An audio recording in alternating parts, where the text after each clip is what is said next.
Paddy Hogan, he was born as Patrick Joseph Hogan, 1891 in Main Street. I think it was January 1891. He was born in Main Street, Miltown Malbay. He was a draper's assistant by trade, and we'll say his father was a shopkeeper. His mother had another part of the shop, and she was a milliner. Her maiden name was Montgomery. He went to Dublin and he served his apprenticeship with Edward Lee.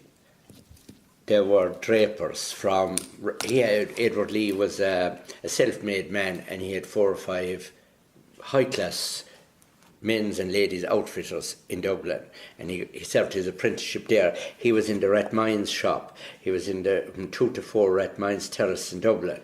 He went in 1908, so he was 17. Then he served his apprenticeship there, and then he went to a bigger outfitter then, was Callahan's of 12 to 16 Dame Street. That was above alongside O'Connell's Bridge in Dublin. And that company then were very supportive of the Republican movement, and they allowed him to hide his arms and ammunition in the basement.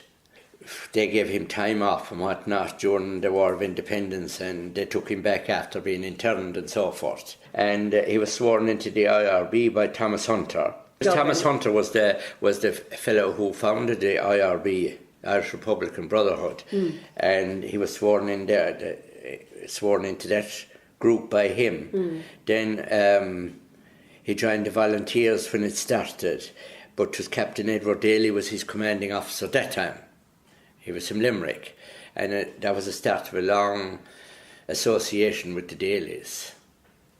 He took part with the Dalys in the unloading of the Asgard at Howth. That was in 1914, and he was mobilised in to turn out in the forecourts and Church Street for 1916. He arrived the first day on Sunday, and they went home again, but he was back again the following day.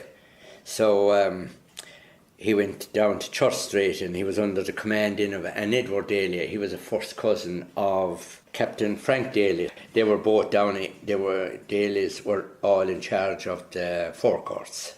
But they got trapped in the forecourts, and they were pounding them from the Liffey. They set fire to the forecourts then, and at night time they could see with the flames where everybody moved, and the snipers were at the other side. He got shot a few times through the coat. Never hit. Didn't hit him? No. He surrendered in on Saturday evening, and he was taken to Dublin Castle, and then during a week later he was transferred to Wakefield in England, and then to Frangach. But he wasn't released until Christmas Eve 1916. Yeah. In 1917 then he reorganised. He was from B Company 1st Battalion in Dublin, and the 1st Battalion is the one that was around city centre.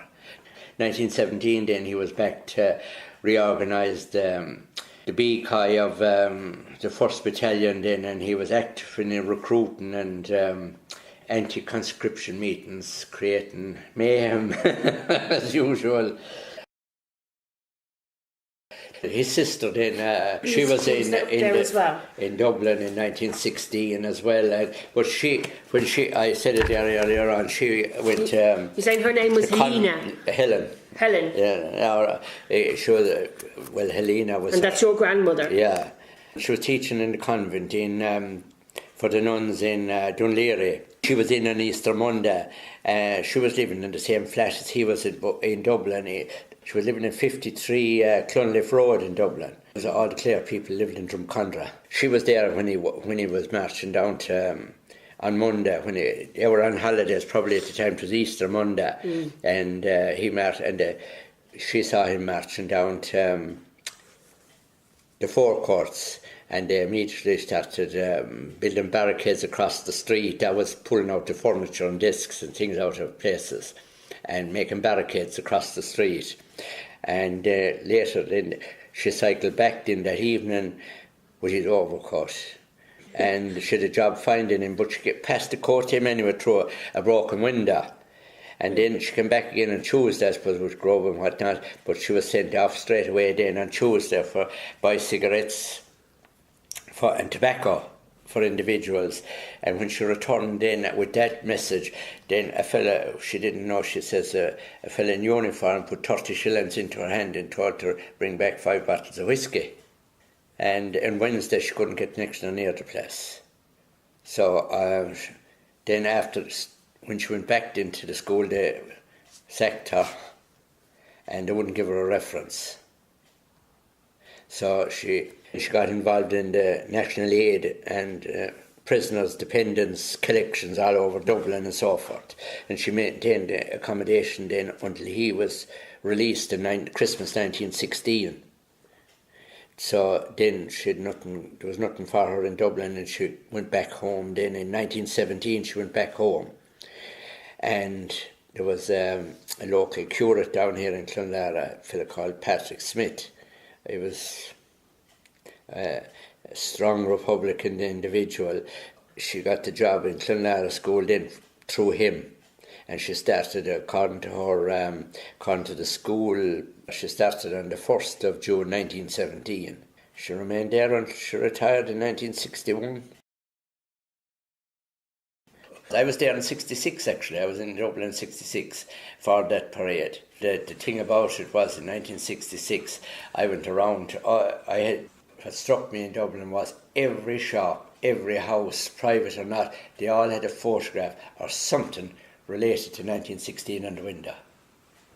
That was the way they celebrated it. You would see private houses maybe with, a flower pot and a flower on it. That was taken away and there was a photograph of something with 1916 on it. All around the city? All around the city, everywhere. Yeah. Shops had medals and display, and the owner of the medals, his photograph beside it and what he did. There was something in the window. Yeah. Yeah. You see that picture there? Yeah. That was the most popular picture of the lot for big shops and so forth. Clárai's had a couple of those in the windows. A picture of them all sitting around with the proclamation, yeah. And Clárai's at the time had a couple of sets of medals displayed. And every household had either a little postcard or whatnot of 1916.